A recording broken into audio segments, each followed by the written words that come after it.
Hello students, I am Amit Mishra. Today I will discuss with you one of the most important topics of English grammar, transformation.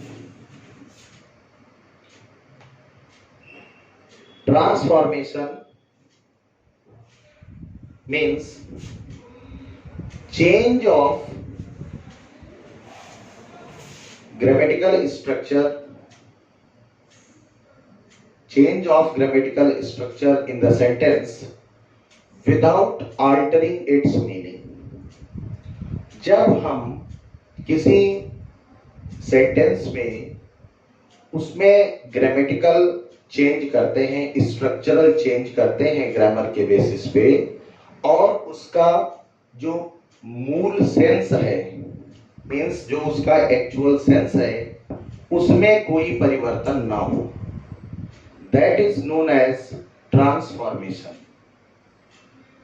In transformation you can study many topics. There are various topics. For example, you have heard active and passive, affirmative and negative, assertive exclamatory, assertive interrogative, and some other topics also. First, I want to explain you through the example what is the actual meaning of, how can you understand what I said for transformation, as I told you the definition, that change of grammatical structure without altering its meaning. So I want to explain that what does it mean. For example,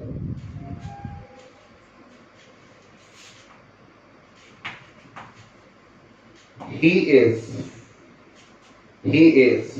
honest.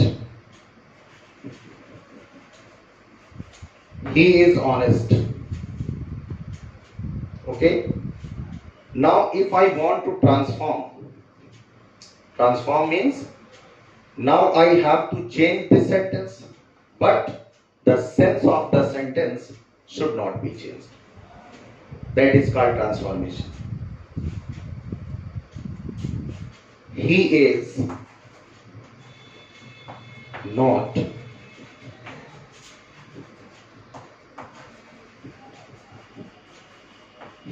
not dishonest. So there is a change in these two sentences. This sentence is affirmative and this one is negative, but the meaning of both sentences is same. दोनों sentences का जो meaning है वो same है. He is honest and he is not dishonest. जो actual sense है वो same है. तो किसी भी सेंटेंस को किसी भी सेंटेंस में चेंज किया जाए, वो चाहे एक्टिव को पैसिव में चेंज किया जाए, चाहे अफर्मेटिव सेंटेंस को नेगेटिव में चेंज किया जाए, या असर्टिव सेंटेंस को इंट्रोगेटिव में चेंज किया जाए, जब उन सेंटेंसेस को हम ग्रामेटिकली चेंज करते हैं सिर्फ, और सेंटेंस का जो सेंस है वो नहीं चेंज होता है, तो वो ट्रांसफॉर्मेशन होता है. एक और मैं एग्जांपल आपको देना चाहूंगा. एक टॉपिक आपने पढ़ा होगा कभी, कन्वर्जन ऑफ द सेंटेंसेस. जैसे आई सा द ताज, नेगेटिव. अगर इसे कहा जाए कि आप नेगेटिव में बना दीजिए, इसको चेंज करिए नेगेटिव फॉर्म में, तो इसका सॉल्यूशन आप ये भी लिख सकते हैं, I did not see the Taj. I did not see the Taj. Now the sense of this sentence is completely changed.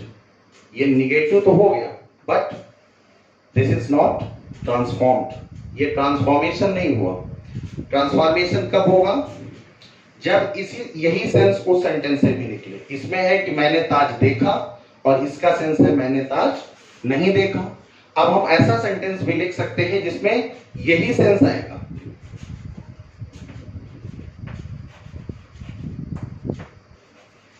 I did not fail to see the Taj. I did not fail to see the Taj.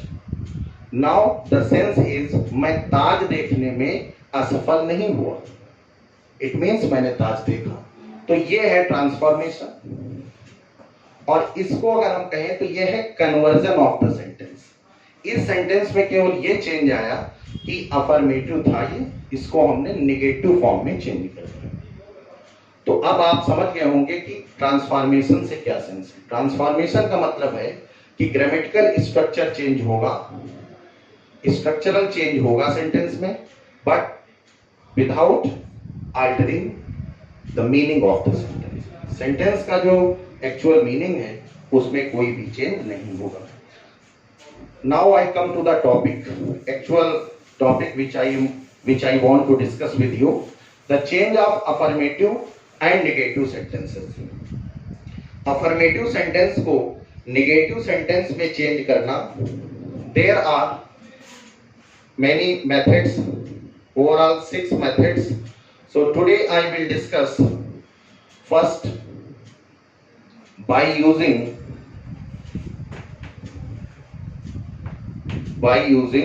antonyms. By using antonym. Suppose this is affirmative sentence. The knife is blunt. The knife is blunt. आप इसमें देख सकते हैं जब आप को कोई ऐसा सेंटेंस मिले कि उसमें कोई एंटोनिम वर्ड आप यूज कर सकते हो। Students, antonyms, you have to learn so many antonyms as far as direct question is asked on the topic antonym in your exam in first year as well as in intermediate। तो आपको बहुत सारे antonym words याद करने चाहिए जो कि आपके वोकैबुलरी चैप्टर में आपको मिलेंगे, और जब वो एंटोनिम्स आपको लर्न होंगे तभी ये सेंस आ पाएगा कि कौन सा वर्ड ऐसा है इस सेंटेंस में जिसका हम एंटोनिम लिख सकते हैं। क्योंकि ऑल ऑफ सडन कोई ऐसा आपको कोई फॉर्मूला नहीं है जो आप ये जान जाए कि ये वर्ड का एंटोनिम हम लिख सकते हैं। First of all you have to learn some antonym words. तो आप देखिए यहाँ पे ये ब्लंट वर्ड जो है इसका हम एंटोनिम यूज कर सकते हैं। तो जब इस सेंटेंस को हम नेगेटिव फॉर्म में चेंज करेंगे तो यहाँ पे हमें नॉट यूज करना है, और जैसा कि कॉन्सेप्ट है ग्रामर का कि नॉट जब हम यूज करते हैं तो नॉट यूज करने के कुछ स्ट्रक्चर हैं। अगर कोई सेंटेंस असर्टिव फॉर्म में है, असर्टिव फॉर्म मींस अगर उसका स्ट्रक्चर एसवीओ है तो ये जो वी है ये दो पार्ट में डिवाइड हो जाता है, हेल्पिंग वर्ब और मेन वर्ब। तो जब यहाँ पे हेल्पिंग वर्ब और मेन वर्ब दोनों होंगे तो हम हेल्पिंग वर्ब के जस्ट बाद नॉट को यूज करते हैं। दूसरा एक स्ट्रक्चर ये बनता है, ये तो हो गया असर्टिव सेंटेंस का स्ट्रक्चर, ठीक है। अगर कोई sentence interrogative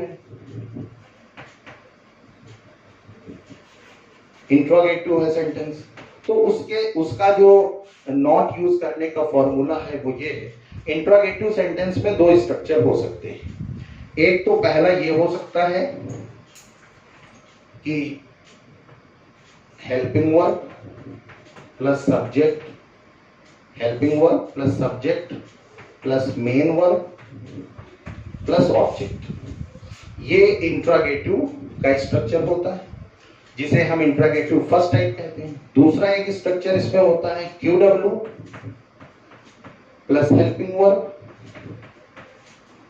क्यूडब्ल्यू plus helping verb plus subject plus main verb plus object.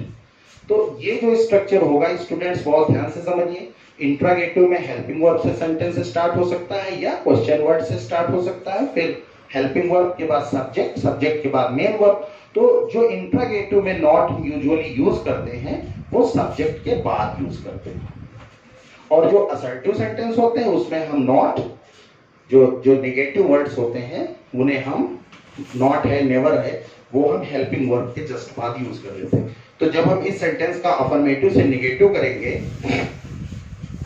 तो यहां पर हम लिख देंगे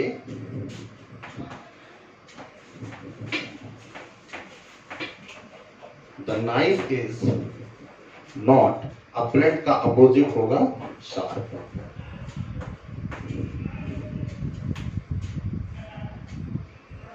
ये इसका अपोजिट हो जाएगा sharp.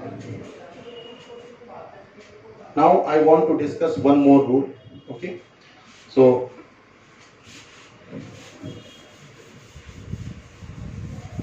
by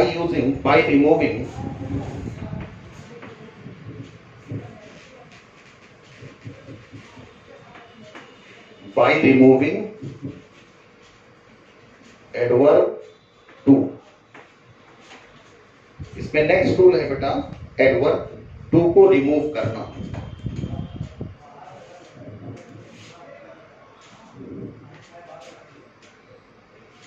example, Mohan is too weak to run. इस सेंटेंस में अगर हम इस टू को रिमूव कर देंगे, ये टू जो है एडवर्ब होता है, इस एडवर्ब टू को रिमूव करके हम इस सेंटेंस को नेगेटिव फॉर्म में चेंज कर सकते हैं। जब इस सेंटेंस में हम पहले इसका थोड़ा सा ग्रामेटिकल स्ट्रक्चर समझ लेते हैं। ये सब्जेक्ट है, ये हेल्पिंग वर्ब है, ये एडवर्ब टू हो गया, वीक एडजेक्टिव है, और ये infinitive. To plus V first जो होता है वो इंग्लिश में इंफिनिटिव कहा जाता है, और इंफिनिटिव जो होता है वो नॉन फाइनाइट वर्ब का एक पार्ट होता है। जब हम आपको नॉन फाइनाइट चैप्टर एक्सप्लेन करेंगे वहां पर इसकी आपको हम क्लियर डिटेल देंगे। इतना आप यहां पे समझ लें कि to plus B first is known as infinitive.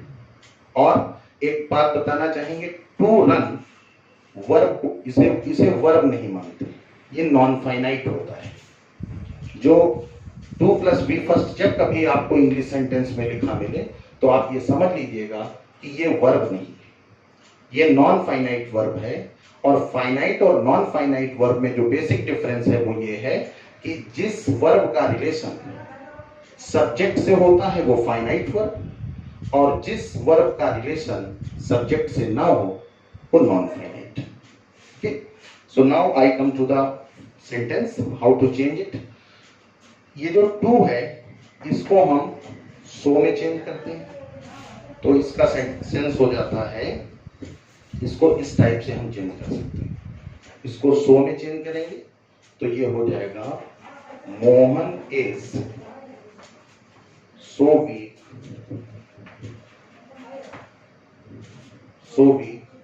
That, यहां पे दैट यूज करेंगे। दैट के बाद एक प्रोनाउन यूज करते हैं, प्रोनाउन, और फिर इसमें हम कैन नॉट या could not plus V first. Usually यहां पे वी फर्स्ट होगा, या अगर पैसिव फॉर्म होगा तो बी और third form of the verb हो सकता है। तो इसका कंप्लीट सेंस बन जाएगा Mohan is so weak that. अब देखिए बेटा यहां पे प्रोनाउन जो यूज होगा, प्रोनाउन यूज होगा इस नाउन के अकॉर्डिंग, इस नाउन के अकॉर्डिंग। और ये नाउन जो है ये प्रॉपर नाउन है, नेम ऑफ अ पर्सन है, और ये सिंगुलर है। प्रॉपर नाउन हमेशा सिंगुलर होते हैं। जो भी यहाँ पे प्रोनाउन यूज होगा वो इसके नंबर, पर्सन और जेंडर के अकॉर्डिंग चेंज होगा। ये जो प्रोनाउन यहाँ पे आएगा इसके नंबर, पर्सन और जेंडर के अकॉर्डिंग आएगा। अब ये मैस्कुलाइन जेंडर है, मैस्कुलाइन जेंडर है, सिंगुलर नंबर है, और जितने भी ये नाउन होते हैं ये सब थर्ड पर्सन में आते हैं।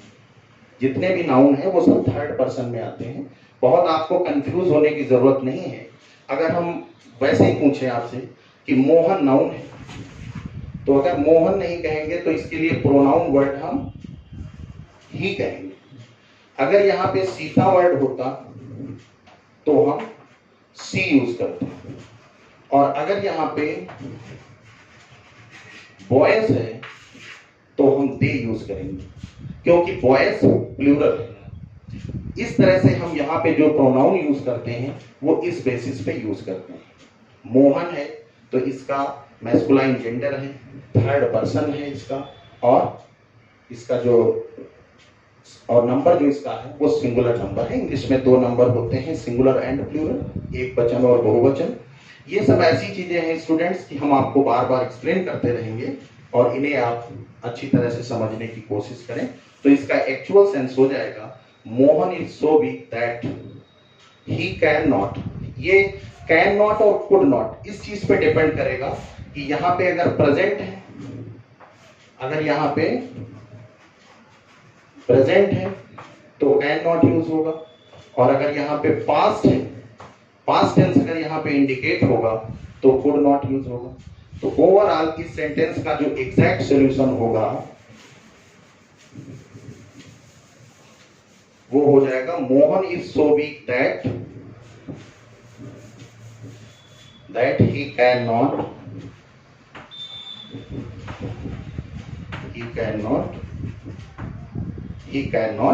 run. Now one more example.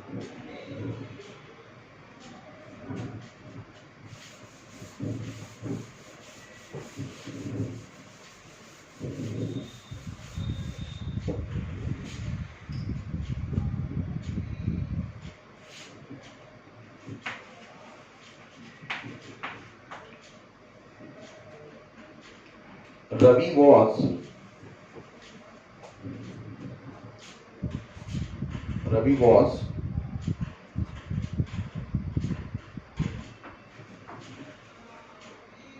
too powerful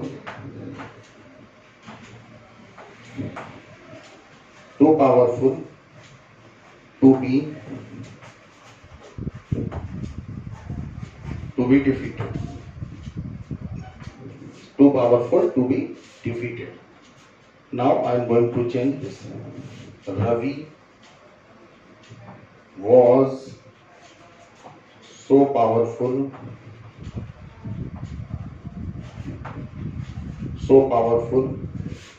that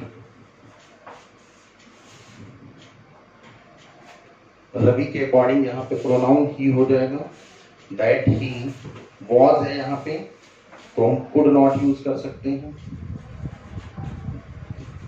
could not be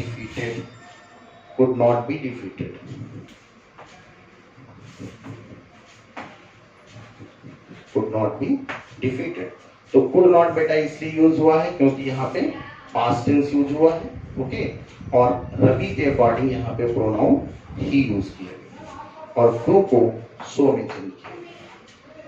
So students, these are the two examples of by removing adverb to. In this way, only two rules I have discussed today. In the another video, I will discuss with you another rules of this topic. Thank you.